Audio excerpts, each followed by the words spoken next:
75 सालों से झूठ बोलने और दुनिया को धोखा देने का आदी पाकिस्तान भुखमरी और कंगाली की हालत में पहुंचने के बाद भी अपनी फितरत से बाज नहीं आ रहा है। मुंबई हमलों का मास्टरमाइंड हाफिज सईद कहने को तो 2019 से लाहौर की जेल में बंद है, लेकिन खुद उसके चमचों ने पोल खोल दी है कि हाफिज सईद पाकिस्तान में बड़े आराम से हिंदुओं को मुसलमान बना रहा है। 2 दिन पहले एक और मोस्ट वांटेड आतंकी सैयद सलाहुद्दीन भी पाकिस्तान में खुलेआम भारत के नाम पर जहर उगल रहा था।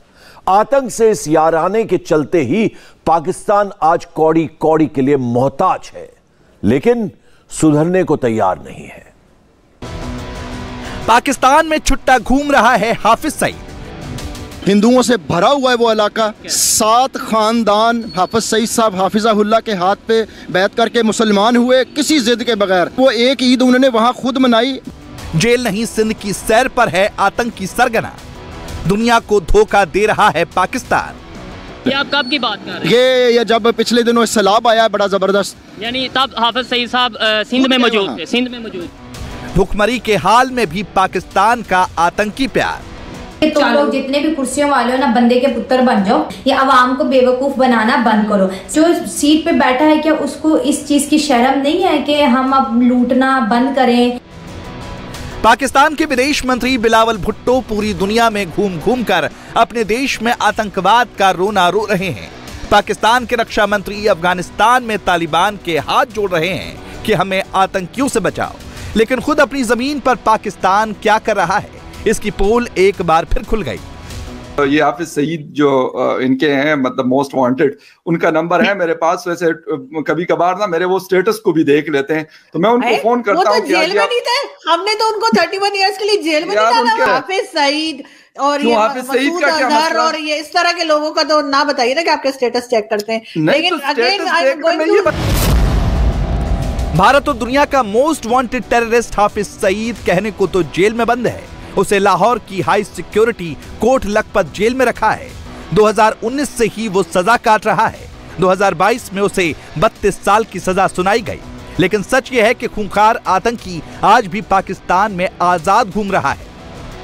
खुद हाफिज सईद के चमचों ने पाकिस्तान की ये पोल दुनिया के सामने खोल दी है। हमने बहुत काम किया घोटकी में, हिंदुओं से भरा हुआ है वो इलाका। मैं भी लास्ट मंथ घोटकी से होके उनका एहतराम करते हैं। 7 खानदान हाफिज सईद साहब हाफिज़हुल्लाह के हाथ पे बैत करके मुसलमान हुए किसी जिद के बगैर, किसी धक्केशाही के बगैर। आप कब की बात कर रहे हैं? ये जब पिछले दिनों सैलाब आया बड़ा जबरदस्त, यानी तब हाफिज सईद साहब सिंध में मौजूद थे। सिंध में मौजूद। वो एक ईद उन्होंने वहाँ खुद मनाई। बाकी हम सारे कारकुन, मोहतसम भाई ने बहुत काम किया वहाँ पे। वहाँ हमने ईद की कुर्बानियाँ बहुत की। जो हमारी टॉप मैनेजमेंट है जो मुल्क को रन कर रही है, वो चूंकि स्लेवरी है, उनके गले में पटा लटक रहा है अमेरिका का, तो वो मजबूर है अमेरिका की बात मानने पे। पिछले कोई 1-2 डिकेड्स में जो अमेरिका की अंडरस्टैंडिंग इंडिया से है और वो डोमिनेशन चाहता है इंडिया की इस पूरे खित्ते में, चूँकि उसकी डोमिनेशन में बेसिकली अमेरिकन की डोमिनेशन है, तो वो चाहता है कि खित्ते में इंडिया डोमिनेट करे और हमारी एक्सेस हमें मिले। यहाँ पे हम इस्लाम के परखचे उड़ाएं, चूँकि ये इस्लाम का किला है, एटमी पाकिस्तान है, तो वो इसको ख़त्म करना चाहते हैं। सिर्फ हाफिज सईद नहीं, भारत का एक और गुनहगार पाकिस्तान में खुलेआम जहर उगल रहा है, भारत की बर्बादी के नारे लगा रहा है। लेकिन अमेरिका और यूरोप में आतंक के नाम पर रोते फिर रहे बिलावल भुट्टो के लिए सलाहुद्दीन आतंकी नहीं है। कश्मीर की कुर्बानियों को सबताज होने की साजिशें हो रही है। हमें आज अहद करना है, खून के आखिरी कतरे तक इंशाअल्लाह वतन अजीज की आजादी तक और भारत की बर्बादी तक हमारा जिहाद फी सबीलिल्लाह हर क़ीमत पर जारी रहेगा। इंशाअल्लाह न खुद बेवफाई करेंगे और सुन ले, न किसी को इंशाअल्लाह करने देंगे। जो यो सोच भी लेगा वो काफिर किरदार तक पहुँच कर रहेगा। अल्लाह तबारक व तआला हमें जहां पर चलते हुए हाफिज सईद को कैद के नाम पर झूठ बोलने वाला पाकिस्तान, सलाहुद्दीन को खुली छूट देने वाला पाकिस्तान और अवाम को भूखा मारने वाला पाकिस्तान, मुल्क बर्बादी के कगार पर पहुंच गया, लेकिन अपनी फितरत से बाज नहीं आया। ये हाफिज सईद दे दें तो मसला हल हो जाएगा। एब्सोल्युटली हाफिज सईद को दे दो। बहुत हम टेलिंग यू, देखिए पलट के मत देखना और पूछना मत कि क्या किया इनका। आपको गुटली क्यों गिननी है, क्या करोगे उनका? यूजलेस हो गए, आउट ऑफ वर्क। इनका कुछ नहीं हो सकता, इनका चार भी नहीं पड़ सकता। आपके जो आउटगोइंग प्राइम मिनिस्टर है, उन्होंने अपने लोगों से ज्यादा इनके बारे में सोचा, टीटीपी की फैमिलीज के बारे में सोचा, 40,000 टेररिस्ट के बारे में सोचा। आज उसकी हालत देखिए क्या हो रहा है। इनको सेटल करने के चक्कर में इन्होंने अपनी आवाम को इतनी मुश्किल में डाल दिया। कभी मॉस्क में बॉम्ब फट रहे हैं, कभी अपने जो स्टॉक मार्केट की जो बिल्डिंग है वहां पे बॉम्ब फट रहे हैं। आतंकियों की पनाहगाह बन चुका पाकिस्तान एफएटीएफ की ग्रे लिस्ट में आ चुका था। एफएटीएफ की ग्रे लिस्ट से बाहर निकले बगैर पाकिस्तान को कर्ज नहीं मिल सकता था। एफएटीएफ की ग्रे लिस्ट से बाहर निकलने के लिए पाकिस्तान को आतंकियों पर कार्रवाई दिखानी थी। इसलिए पाकिस्तान ने हाफिज सईद को जेल भेजने का ड्रामा रचा। दुनिया की नजर में हाफिज जेल में है, लेकिन असल में वो आजाद घूम रहा है। पाकिस्तान के इस दोगले चेहरे को गीतकार जावेद अख्तर ने हाल ही में उसके घर जाकर आईना दिखा दिया। इतना गर्म है फिजा, वो कम होनी चाहिए। हम तो बंबई के लोग हैं, हमने देखा हमारे शहर पे कैसे हमला हुआ था। तो वो लोग नॉर्वे से तो नहीं आए थे, ना इजिप्ट से आए थे, वो लोग अभी भी आपके मुल्क में घूम रहे हैं। तो ये शिकायत अगर हिंदुस्तानी के दिल में हो तो आपको बुरा नहीं मानना चाहिए।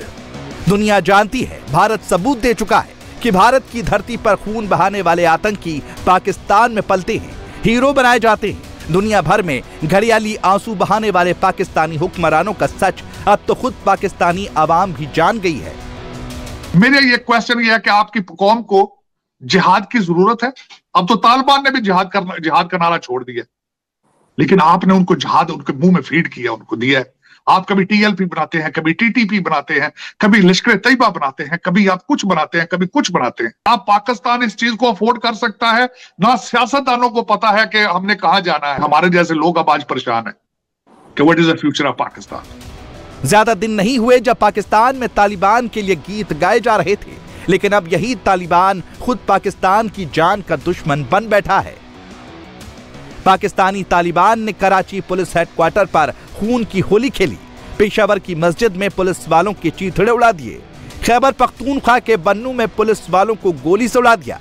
खुद टीटीपी ने हमलों की जिम्मेदारी ली, लेकिन पाकिस्तान ने इल्जाम भारतीय एजेंसी रॉ के सिर पर डाल दिया।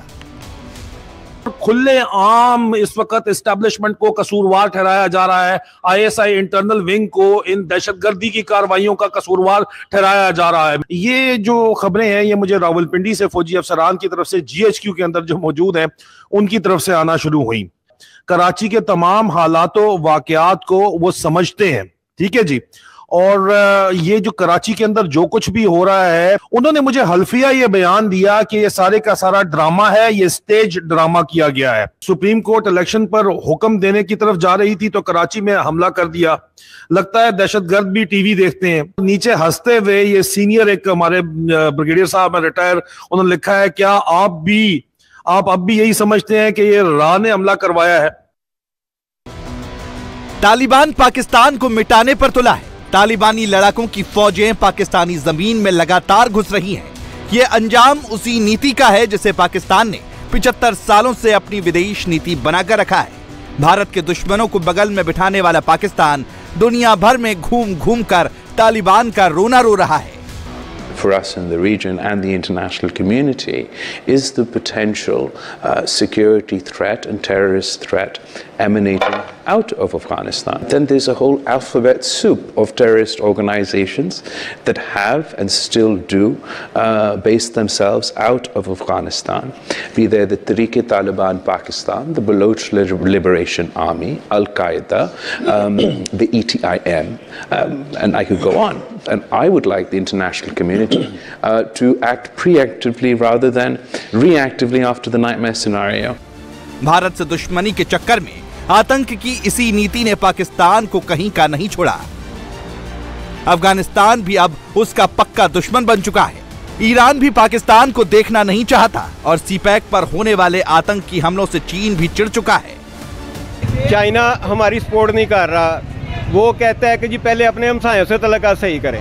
तो हमसायों से दुबई और सऊदीया ने कहा कश्मीर को भूल जाओ, इंडिया के साथ ताल्लुकात सही करो तब हम देंगे आपको पैसा। बिल्कुल ऐसा ही है, बिल्कुल ऐसा ही है। और ये सोच हमें तब्दील करनी होगी कि हमें इंडिया के साथ के फड्डे मेरे। पता है हमारे श्रीलंका से भी ज्यादा बुरे हालात हो गए। ये तो मुझे पता है, लेकिन बस एक अल्लाह ताला की ज़ात है जो पाकिस्तान को चला रही है। इतनी जिस तरह के हालात चल रहे हैं, जिसे कहते हैं ना रिंग रिंग के चलता ही जा रहा है। श्रीलंका को इंडिया ने बहुत ज्यादा सपोर्ट किया है। ये हमारे खुद के अमल है। अब क्या कुछ यहाँ पर नहीं होता, बिजली चोरी हमारे सामने हो रही होती है, हम किसी का नहीं बताते, उसमें हम भी शरीक है। पानी चोरी, गैस चोरी, हर चीज़ होती है। अफगानिस्तान को हमने इसके बावजूद कि बेशुमार लोगों को, लाखों लोगों को पाकिस्तान में हमने उन्हें पनाह दी है, लेकिन हमारे खिलाफ ही बोलते हैं यार। लेकिन बोलते हमारे खिलाफ हैं। तालिबान की हुकूमत को तस्लीम करने में पाकिस्तान का हाथ था। उनके तल्लुकात इंडिया ने हालांकि उन्हें तस्लीम नहीं किया हुआ, लेकिन उनका रुझान शुरू से ही इंडिया के साथ है। वो इंडिया वहाँ के सपोर्ट करता है इंडिया उन्हें। पड़ोसियों के लिए जहर बुझी इसी मानसिकता के चलते जुल्फिकार अली भुट्टो ने दशकों पहले घास खाकर भी एटम बम बनाने की कसम खाई थी।